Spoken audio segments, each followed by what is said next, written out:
Peace. I just wanted to take a moment and just build a little bit about the idea of being in a post-racial America.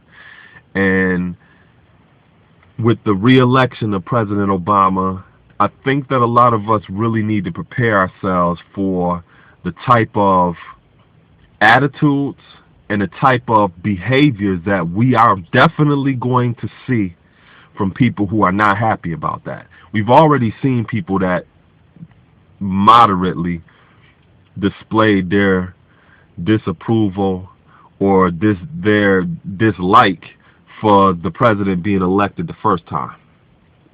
And a lot of the behavior that you've seen in a local, regional, and a national level by these people who dislike that, a lot of you were surprised. Like, oh my goodness, you know? Leading up to the re-election of the president, we've seen a lot of the same attitudes and behaviors of people. And a lot of you are surprised about that. Now that the president is re-elected, you're going to see a lot more of this behavior, a lot more of these attitudes. And if you don't get the right perspective on the times in which we're living in and where we came from and basically the chronology of how this country was founded in the direction that it's actually headed in, regardless of who is elected, then you won't put yourself in the right perspective to actually be prepared for these things and these attitudes and these behaviors that you are definitely going to start seeing. And you don't need to be surprised about that. And I think the only reason why a lot of us may be surprised about these attitudes and these behaviors is because we're under the impression that we're somehow in a post-racial America. So I wanted to just elaborate on that in a chronological way. And when I talk about chronology, I'm just talking about a sequence of events through time. I'm not saying history, I'm saying chronology, because it's more of an objective perspective on these events and what actually happened. I'm not telling it from our story, I'm not telling it from his story, I'm just telling you these are the dates, these are the events that happened. First of all, it's important to understand that America is only 236 years old. 236 years. That's from 1776 to 2012, or the time we're living in right now. Prior to this country being founded in 1776, keep in mind that you already had 221 years of slavery operating on this soil to build an infrastructure or an economic system to support this government before it was even founded. Again, this country is only 236 years old, so in 236 years you already had 221 years of slavery going on before this country was founded. So when 1776 came and you had a government being founded, you had an infrastructure being founded, you had institutions being built, you had businesses being established, did slavery end? No. Slavery continued for another 89 years under the government. It was legal at this point. So what that translates into is for 221 years, it was already slavery not on the books. You know, it was like off the books at that time. Then when 1776, this country was founded, you had another 89 years. That means for 310 years, you already had slavery on the soil of this country being fully operational. And this country was only 89 years old at that time, 1865. So when the Emancipation Proclamation thing happened on paper, and slavery was so-called ended on paper, then what happened? What happened is you had segregation. How long did segregation last?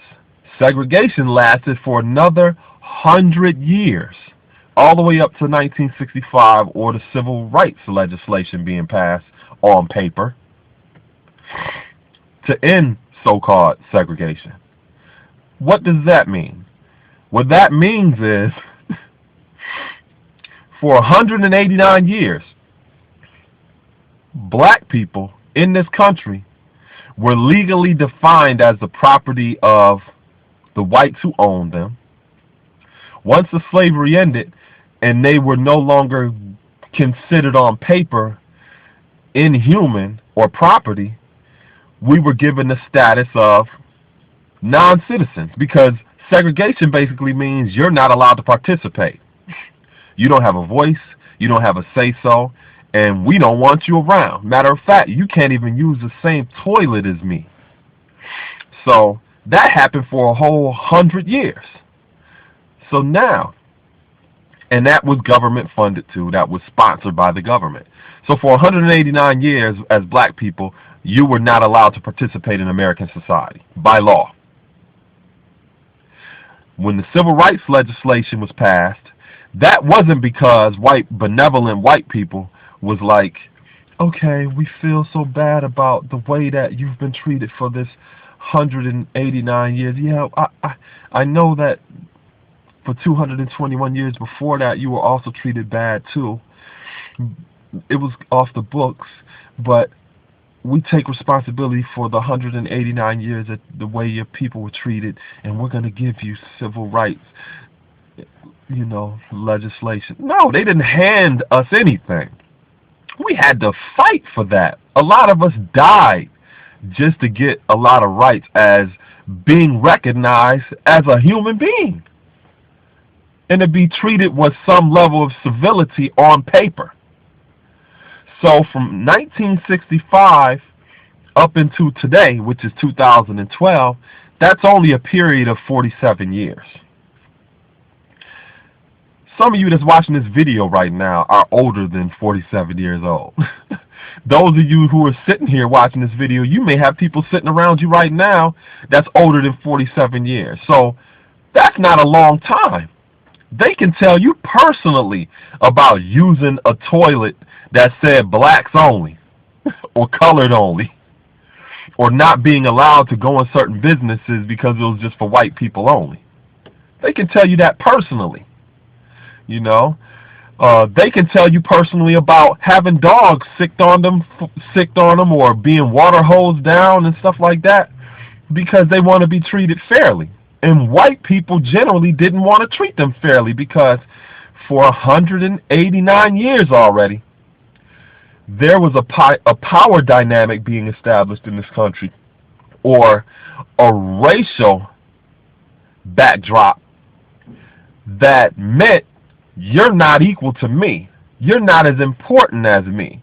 I can treat you any kind of way because you're non-significant. You're a non-factor. So not only was this the attitude of a lot of people in America, but it was also reinforced by the institutions, the economic structure, the businesses that this country is based and established upon. Those of you who are watching this indoors, you can go outside right now and look at a building that says founded in 1863, or founded in 1904, or other different years.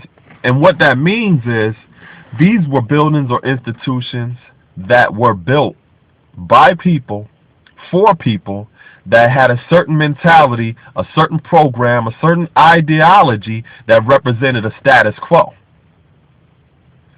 So when a lot of these businesses or institutions were established throughout this period of 189 years where black people were not allowed to participate, these businesses, these institutions were not founded with you in mind. They had no consideration. Well, let me take that back.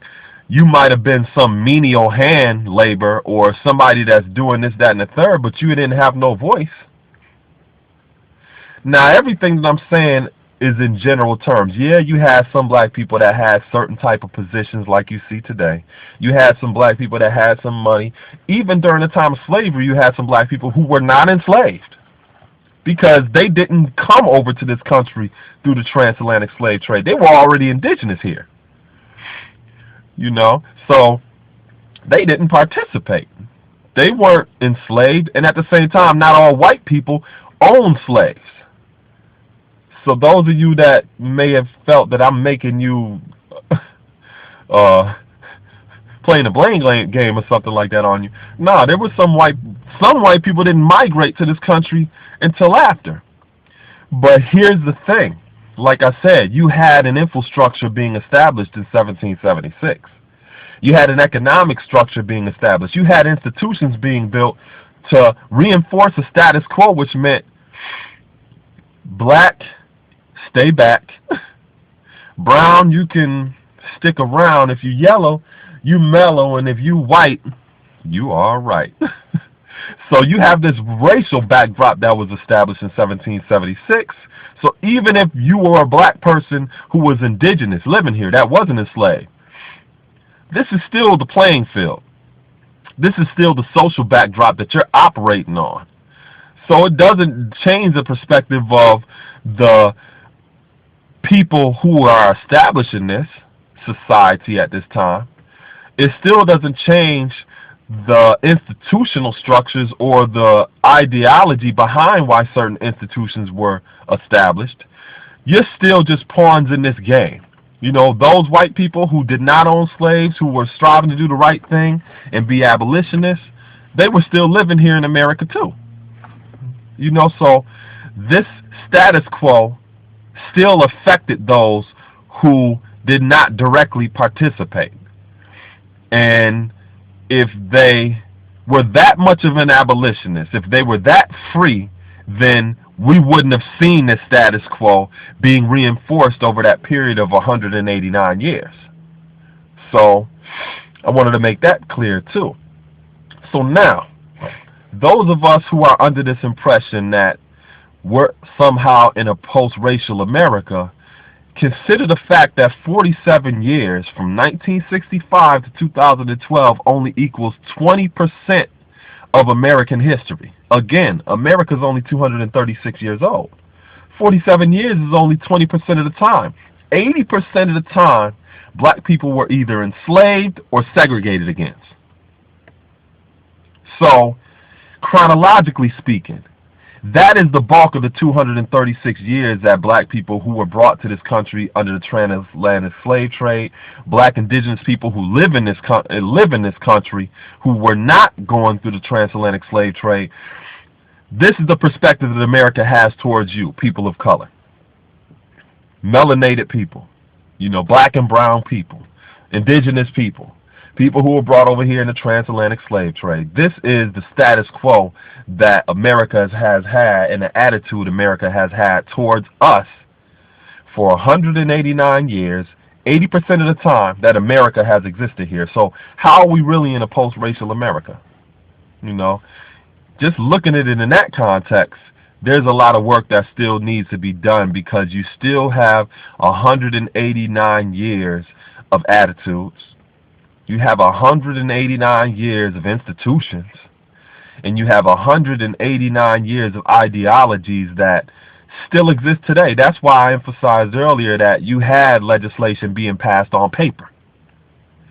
You know, it didn't change people's hearts because law is only as powerful or as stable and as just as the people who are willing to implement that law and actually write it out. So if you're a person that doesn't even really care about whether somebody's equal to you, or if you don't even really care about whether somebody has the same type of access to opportunities as you can use that law on paper any way that you can. So again, it's very important for us to get the right perspective on the time that we're living in. We shouldn't be surprised at a lot of these attitudes that whites in general have had towards black people for 80% of the time that we've been on the soil of this country.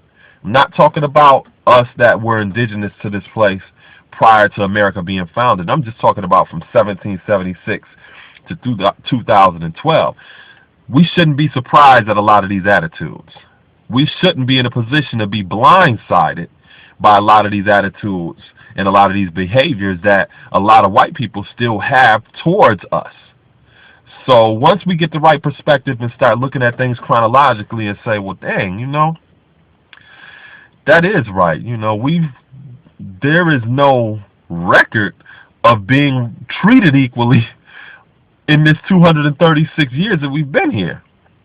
And for the little bit of progress that we've made on paper, at least for the last 47 years, that 20% ain't equal to that 80%. You know, it's going to take a lot of work. It's going to take a lot of education. It's going to take a lot of restructuring these institutions that people are still holding on to, investing in, and thinking nostalgically about, that's sitting on these historical landmark registries all over the country. So it's going to take some work, you know, and a lot of the work is going to consist of the youth who are going to be the stewards and the ambassadors of a brighter future for this country. And we have to be diligent in our efforts in order to teach them about where things came from, where they are right now, where they could be potentially going if we don't start changing our perspective. So with that said, I will that this was inspiring, it was educating, it was empowering a lot of you who need to put yourself in a position so that you won't get blindsided, because a lot of the things you're going to start seeing is really going to be some bold, arrogant racism that I think a lot of you have never seen before. And we need to be prepared for that. And the best way to be prepared for that is to realize that a lot of this has always been the status quo. You're going to have to start going back and researching the past and to see how a lot of people are just simply holding on to a lot of ideologies that have been systemically reinforced through the infrastructures of this society, you know, that have been basically the mission statements of a lot of these institutions. So with that said, you know, y'all got to prepare yourselves, because I see a lot that's headed down this road. Peace.